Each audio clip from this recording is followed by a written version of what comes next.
Hello दोस्तों, मैं Rakesh Roshan learn tech to tech channel से। और आज जो मैं वीडियो लाया हूं उसमें मैं बात करने वाला हूं वेरिएबल्स इन जावा। जावा में वेरिएबल्स क्या होते हैं।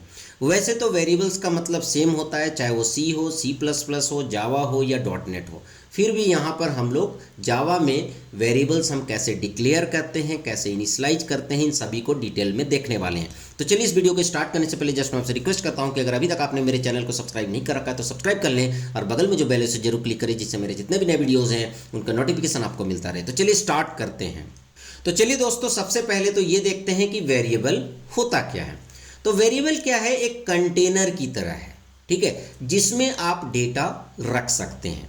और हर एक वेरिएबल का एक स्पेसिफिक डेटा टाइप होता है, चाहे वो इंटीजर होता हो या फ्लोट होता हो या फिर डबल होता हो, ठीक है। तो before you use a variable in Java you must declare it.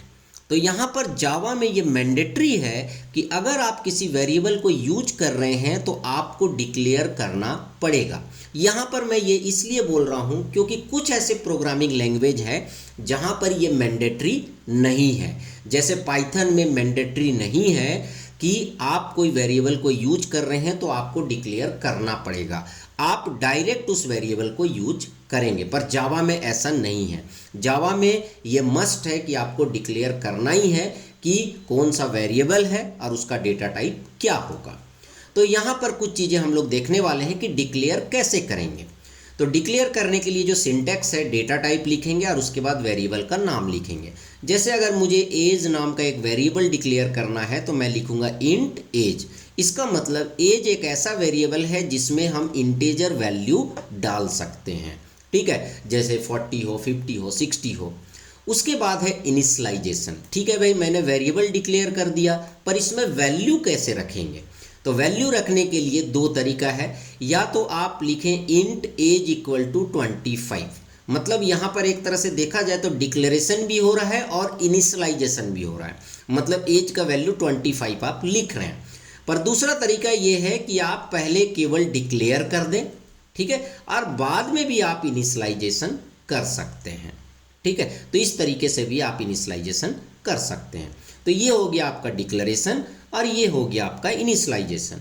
उसके बाद थर्ड आता है नेमिंग रूल। मतलब ये कि क्या हम वेरिएबल का नाम कुछ भी दे सकते हैं? नहीं, यहाँ पर कुछ नियम है, उस नियम के तहत ही आपको वेरिएबल का नाम देना पड़ेगा। जैसे यहाँ पर लिखा है variable names must start with the letter. आपका वेरिएबल का जो नाम है वो लेटर से स्टार्ट होना चाहिए, या फिर अंडरस्कोर से स्टार्ट होना चाहिए, या फिर डॉलर साइन से स्टार्ट होना चाहिए। मतलब आपका वेरिएबल नेम रोल हो सकता है, पर आप सोचेंगे कि हम अपने वेरिएबल का नाम देंगे टू रोल। टू मतलब नंबर पहले आएगा, अल्फ़ाबेट बाद में आएगा, तो ये पॉसिबल नहीं है और ये आपको प्रोग्राम में एरर देगा, ठीक है। तो हमेशा आपका वेरिएबल का नाम अल्फ़ाबेट, अंडरस्कोर या फिर डॉलर से स्टार्ट होना चाहिए, पर जनरली हम लोग अल्फ़ाबेट से ही स्टार्ट करते हैं। उसके बाद नेक्स्ट रूल क्या है, after the first character variable names can also include numbers. पहले करेक्टर के बाद, पहला करेक्टर तो मस्ट है, अल्फ़ाबेट होना चाहिए, उसके बाद आप नंबर ले सकते हो। जैसे मैं वेरिएबल का नाम n1 ले सकता हूँ, n2 ले सकता हूँ, n3 ले सकता हूँ, पर मैं 1n नहीं ले सकता हूँ, या फिर 2n नहीं ले सकता हूँ, ठीक है। या फिर मैं वेरिएबल का नाम ले सकता हूँ num1, ठीक है। तो ये वैलिड वेरिएबल है, पर अगर मैं लिखूंगा 1num तो ये मेरा इनवैलिड है, ठीक है। Java is case sensitive, so age and age are different variables. यहाँ पर जावा जो है वो केस सेंसिटिव है, इसीलिए सपोज दैट आप एक वेरिएबल का नाम नम देते हैं जहाँ पर n स्मॉल है, और दूसरे वेरिएबल का नाम भी नम है पर n कैपिटल है, तो ये दोनों डिफरेंट है, ये दोनों सेम नहीं है, ठीक है। तो इसलिए ध्यान दीजिएगा कि अगर आपने वेरिएबल डिक्लेयर किया है इंट नम तो हर जगह आप n जो है स्मॉल ही रखें। और यहाँ पर मैंने देखा है कि बहुत सारे स्टूडेंट्स गलती करते हैं, शुरुआत में क्या करते हैं, इंट नम दे देते हैं कैपिटल N, और बाद में भूल जाते हैं कि हमने कैपिटल N दिया है, फिर जब उसको यूज करते हैं तो स्मॉल n लिख देते हैं, और फिर क्या होता है, एरर आ जाता है कि नम नॉट डिफाइंड, ठीक है, फिर जो है स्टूडेंट परेशान होते हैं। तो ये आपको ध्यान रखना है कि जावा जो है वो केस सेंसिटिव है, मतलब यहाँ पर स्मॉल लेटर और कैपिटल लेटर में डिफरेंस होता है।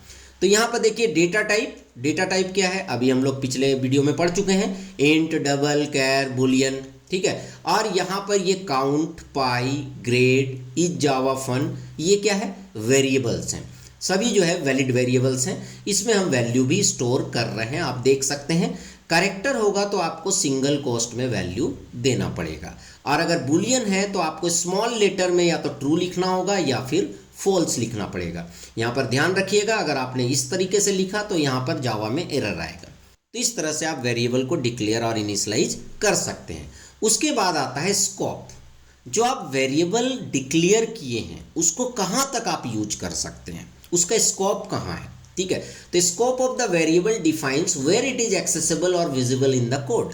जैसे आपने प्रोग्राम लिखा है, जैसे आप लिखते हैं यहाँ पर पब्लिक स्टैटिक वॉइड मेन, उसके बाद यहाँ पर स्ट्रिंग args, फिर करली ब्रैकेट ओपन क्लोज। तो सपोज दैट यहाँ पर आपने एक वेरिएबल डिक्लेयर किया int num, तो इसका स्कोप कहाँ है, ठीक है, मतलब कहाँ से हम इसको एक्सेस कर सकते हैं, ठीक है। तो क्या है कि इसका एक्सेस आपका कहाँ तक है, जैसे यहाँ करली ब्रैकेट ओपन हो रहा है और यहाँ पर करली ब्रैकेट क्लोज हो रहा है, तो इन दोनों के बीच में आप इस वेरिएबल को यूज कर सकते हैं, ठीक है। इसी को बोला जाता है स्कोप। पर यहाँ पर इतना सिंपल नहीं है, इसमें बहुत टाइप के स्कोप आते हैं, जैसे लोकल स्कोप, ये जो मैंने आपको बताया ये लोकल स्कोप है, ठीक है।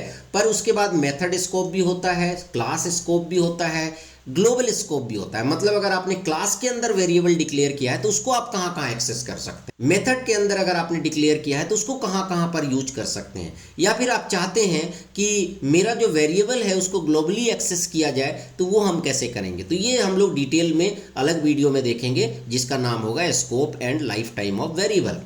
उसके बाद है फाइनल कीवर्ड, ठीक है। तो फाइनल कीवर्ड हम लोग यूज करते हैं to make a variable a constant declare करने के लिए, ठीक है। सपोज दैट किसी वेरिएबल को आपको कांस्टेंट डिक्लेयर करना है तो हम लिखेंगे फाइनल।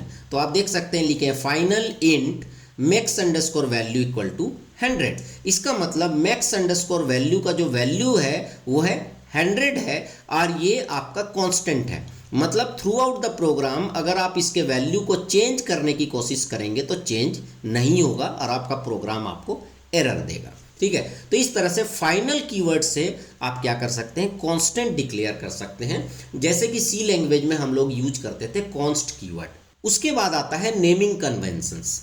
यहाँ पर नेमिंग कन्वेंशंस का मतलब ये होता है, जैसे कि जावा में आप क्लास यूज करते हैं, मेथड्स यूज करते हैं, वेरिएबल्स यूज करेंगे, तो कैसे आप जो है डिफ्रेंशिएट करेंगे कि ये क्लास है, ये मेथड है, ये वेरिएबल है, ठीक है।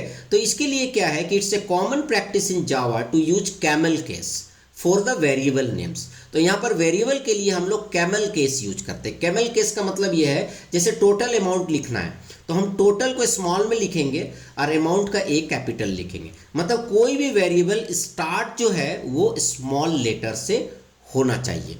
मतलब ये कोई जरूरी नहीं है, ये कन्वेंशन है। मतलब ऐसे अगर आप लिखेंगे तो इसको अच्छा माना जाएगा, मतलब लोगों को समझ में आएगा कि इसका मतलब आपको जो है प्रोग्राम लिखने का तरीका मालूम है। पर ऐसा नहीं है कि आप यहाँ पर टी कैपिटल लिख देंगे तो आपका कंपाइलर कोई एरर देगा। कंपाइलर कोई एरर नहीं देगा, बट ये एक नेमिंग कन्वेंशन, एक स्टैंडर्ड है, ठीक है। तो आप इस तरीके से लिख सकते हैं।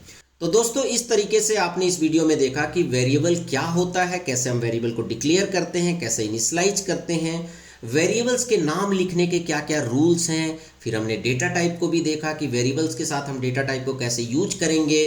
फिर हमने ये भी देखा कि वेरिएबल का स्कोप क्या होता है, फाइनल कीवर्ड क्या होता है, नेमिंग कन्वेंशंस क्या होते हैं। तो चलिए दोस्तों, आई होप कि आपको वीडियो पसंद आया होगा। अच्छा लगा तो लाइक करें, शेयर करें, कमेंट करें, और अगर अभी तक आपने मेरे चैनल को सब्सक्राइब नहीं कर रखा तो सब्सक्राइब कर लें और बगल में जो बेल है उसे जरूर क्लिक करें, जिससे मेरे जितने भी नए वीडियोज़ हैं उनके नोटिफिकेशन आपको मिलता रहे। Thank you and good bye.